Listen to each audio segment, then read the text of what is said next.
Bueno, el tema parece aburrido, ¿no? Porque hace 2 millones de años que se viene discutiendo esto. Esto parece la pelea entre PSI, ¿no? Stent contra cirugía, a ver qué es mejor y qué sé yo, pero dentro de nosotros, dentro de los cirujanos. O sea, este es un enigma, si es mejor con SEC o sin SEC, como el misterio de las pirámides. Yo recuerdo que en el año 1997, creo, o 96, yo había a Leipzig, fui al 96, hubo una reunión importante y una enorme encuesta entre los cirujanos cardíacos de Estados Unidos y Europa, y decían, ¿qué es mini invasivo?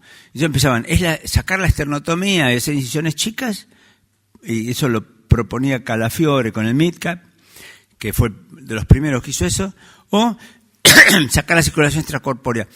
Entonces se decidió por una consulta, por una encuesta, no es algo científico totalmente, es una encuesta sociológica.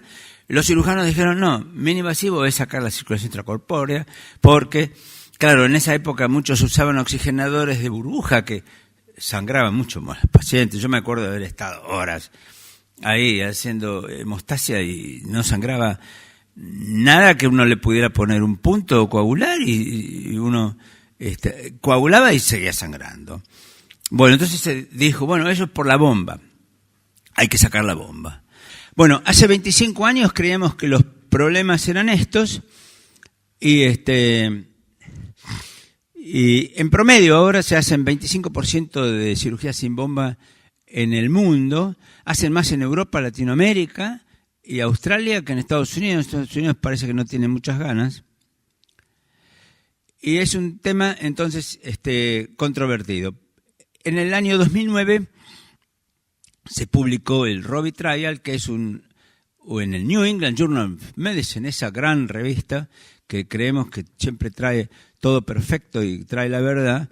Y resulta que hicieron en el Veterans un estudio randomizado bomba contra sin bomba, cirugía coronaria.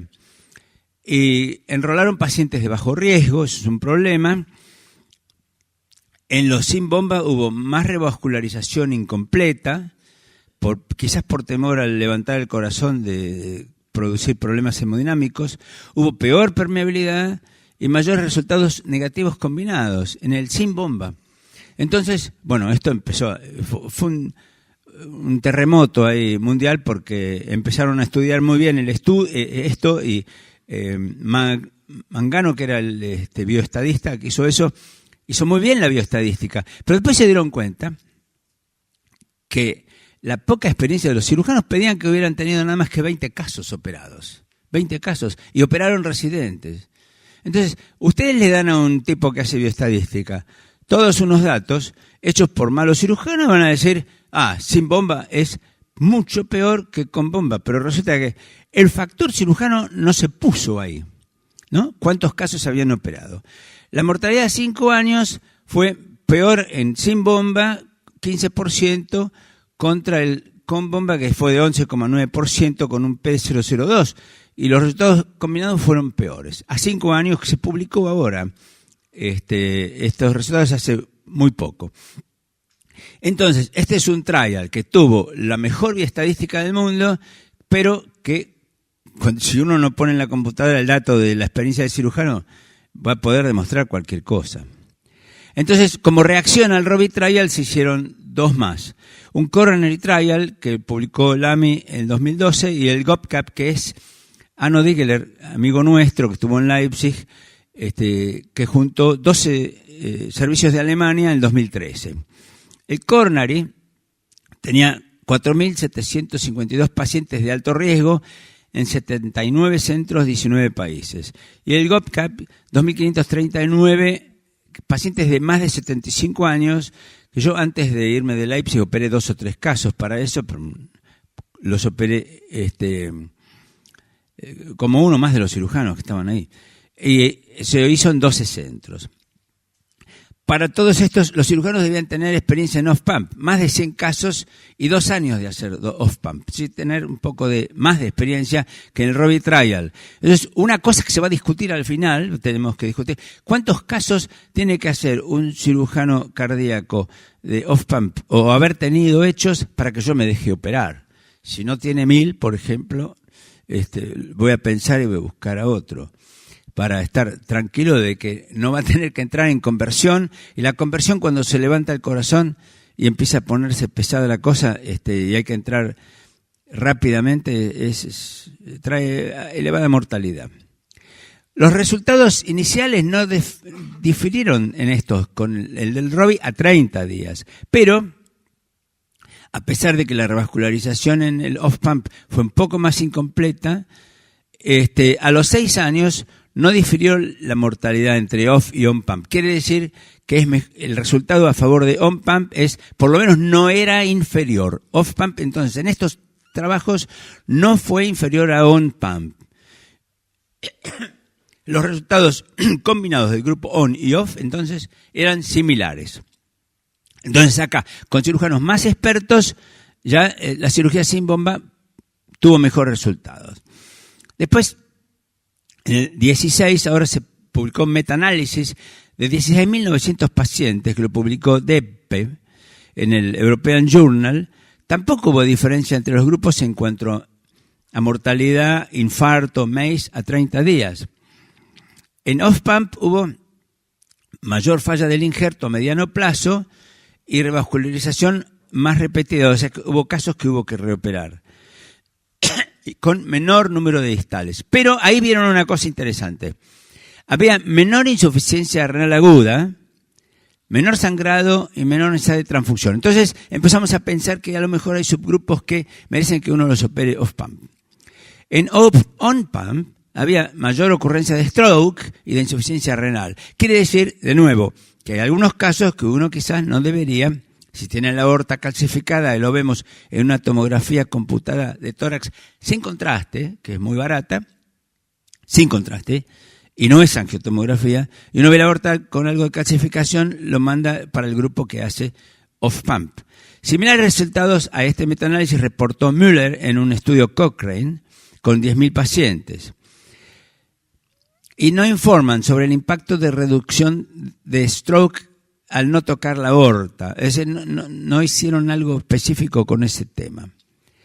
Los temas que tenemos que conversar son: sacar al cirujano de la zona de confort puede costar una conversión, es decir, obligan, como si fuera el Robbie Trial, obligan a un cirujano que tiene poca experiencia a hacer sobre todo la cara posterior, la circunfleja, ¿no? O la de pedistal. Lo obligan a hacer un off-pump, bueno, va a tener más conversiones y entonces va a tener más problemas. Tiene que ver la experiencia del cirujano.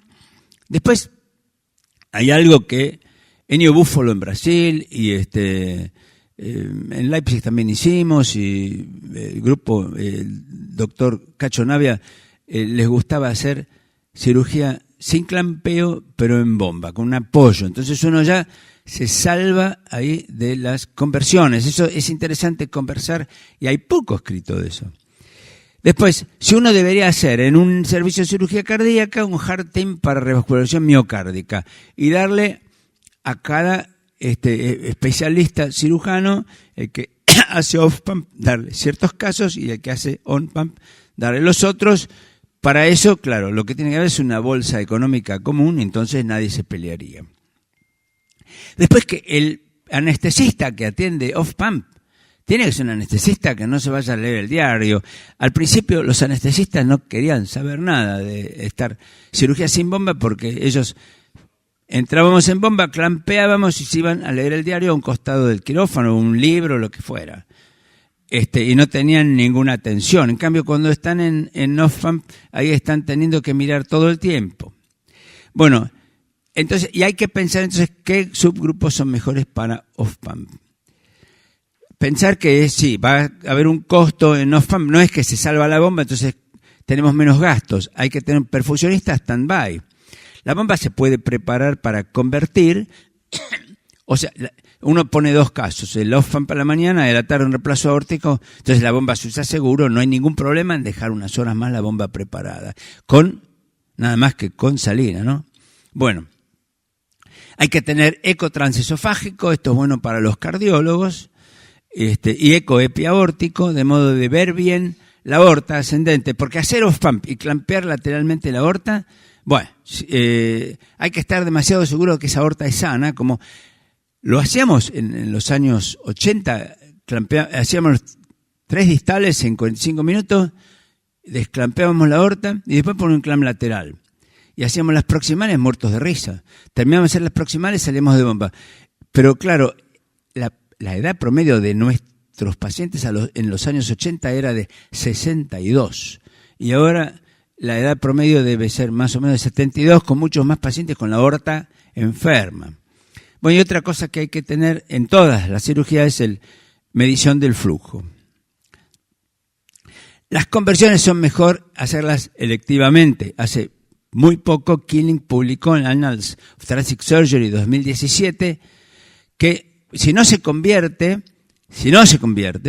la mortalidad es de 1,3, más o menos como la de Casa de Galicia. Bueno, pero los casos son distintos. Total de conversiones hubo en el STS, la database del STS, 5% en 10.000 pacientes, con una mortalidad mayor a la esperada previamente. Planeadas, ellos muy bien hicieron, conversiones planeadas fueron la mitad y la mortalidad fue 1,4. Quiere decir que si uno piensa que va a planear una conversión por el eco, mira, al más mínimo ST, al más mínimo alteración en la motilidad en el eco, ya dice no, convierto, ahí la mortalidad vuelve a bajar porque uno no se está exponiendo a querer terminar una anastomosis cuando estamos con desnivel ST. Bueno, ahora el comentario del trabajo dice, había muchos cirujanos que abrían el pericardio y ya decían planeo conversión, ¿no? Así que es para pensar. Cuando era no planeada para visualizar mejor porque no podían ver bien, la mortalidad se sube a 2,4. Y cuando es no planeada, uno la circunfleja, levanta el corazón y empieza a tener ST, empieza a sufrir. Me acuerdo de las primeras épocas. Era terrible, en los años 90.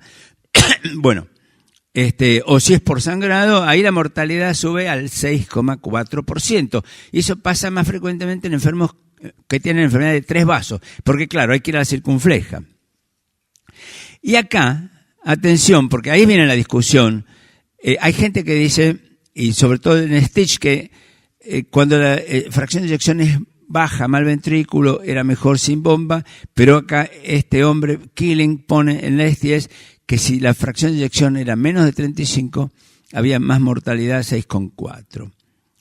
Es un tema que todavía hay que seguir aclarando. Los predictores de conversión por regresión logística fueron la edad, fracción de eyección menor de 35%, paciente que entra al quirófano con balón, paciente con múltiples vasos, insuficiencia cardíaca 15 días antes de la cirugía, o si es de urgencia. Entonces ellos sugieren ahí, Killing, hacerlo con bomba sin clampeo. Lo que es bueno, porque uno hace total arterial con bomba sin clampeo, no toca la aorta y entonces ganamos que no tenemos stroke. Eso es interesante. Acá hay unos scores de conversión de acuerdo a la edad, fracción de eyección, todo eso, balón previo y demás. Y es un sistema de score integrado. Y, por ejemplo, si tenemos enfermedad de 3 vasos y enfermedad de urgencia, pasa el número 50.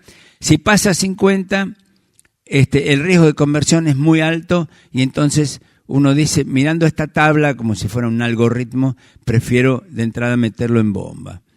Y entonces este dibujo, lo mismo, a medida que aumenta, si el score es 0, no pasa nada, pero si el score es 80, el riesgo de conversión es altísimo. Entonces uno ve su paciente según esa grilla de score, ese algoritmo, y se ubica en cualquier lado de estos, y si pasa de este punto es mejor quizás para un cirujano que no tiene 1000 casos, que hacerlo en bomba. Sobre accidente cerebrovascular, bueno, hay trabajos que dicen que los grafts multiarteriales tienen menos problemas cerebrovasculares. Lo publica Locker en el European Journal of Thoracic Surgery, ahora en octubre. Estos últimos 3 meses salieron muchísimos trabajos que le llaman electrónico antes de ser publicados, ahead of print. Están muy interesantes. Acá nuestro amigo Volkmar Falk, que fue discípulo de Mohr en Leipzig, a quien le ayudé su primera plástica mitral, siempre me lo recuerda, y ahora es un gigante en Berlín. O sea, los alumnos pasan a ser maestros. En casos como fíjense, con aorta con calcificaciones, uno ve esta tomografía y dice, no, no le puedo tocar la aorta. Y hizo un estudio de 4.314 pacientes. Sin bomba, 2.200 pacientes, la mortalidad fue 1,6, como en Casa de Galicia. Y con clampeo parcial, 567 pacientes. Tuvieron un stroke de 2,3. Es que alto porcentaje de stroke, o como si fuera con bomba. O sea, hacer sin bomba y usar clampeo parcial a ciegas, pasamos a tener el mismo stroke que es cirugía con bomba. Y el TAR, Total Arterial Revascularization, tenía stroke de 0,8. Esto quiere decir doble mamaria sin tocar la aorta. Usaron en muchos casos de sin bomba el HeartString, que es un aparatito, no puedo pasar más de 10 segundos explicándolo, pero es un aparatito que uno pincha la aorta y se baja un sistema que hace la anastomosis proximal en una zona blanda de la aorta, sin tener que clampear, o sea, sin clampeo. Y cuando se hizo el HeartString, se usó, cuesta muy caro, por eso no lo vemos acá en Latinoamérica, pero es muy interesante. El stroke era de 0,7. O sea, ellos pueden hacer sin bomba, poner venas en la aorta con el HeartString y el stroke baja a 0,7 porque no usan ese clamp lateral que es horrible. En bomba, Falk tiene mortalidad de 2,4, o sea, más que sin bomba. Y el stroke en bomba de 2,4. ¿Cuántos me quedan? Bueno, pasamos una más. Que es el Stitches Trial. Bueno, y tenían mortalidad a los 30 días 2,5 sin bomba y de 4,3 en bomba. Las complicaciones en general fueron bastante no significativas, no hubo diferencias. Pero la mortalidad fuera de bomba fue mejor que en bomba. Y acá resaltamos que esto se publica en septiembre de 2017, ahead of print también, va al Journal of Thoracic Cardiovascular Surgery, y hubo unos cuantos casos de Casa de Galicia, para mencionar que los operó el grupo de Daniel. Así que bueno, lo dejamos acá. Nos queda... para terminar de discutir, hay que sacar al cirujano de la zona de confort, no sabemos. Experiencia del cirujano es muy importante. El Heart Team es importante, el anestesista especial. Pensar que sus grupos de off-pump son mejores para hacer off-pump, insuficiencia renal, aorta calcificada. Pensar en beating heart con bomba. Los costos y las guías. Y terminamos con esta diapositiva. Las guías, por ahora, europeas, dicen off-pump debe ser considerado para grupos de alto riesgo, en centros de alto volumen de casos que se hacen de casos sin bomba. Evidencia B. Y off-pump o técnicas no touch se recomiendan en todos los pacientes con enfermedad arteriosclerótica significativa de la aorta ascendente para evitar el stroke. Bueno, muchas gracias.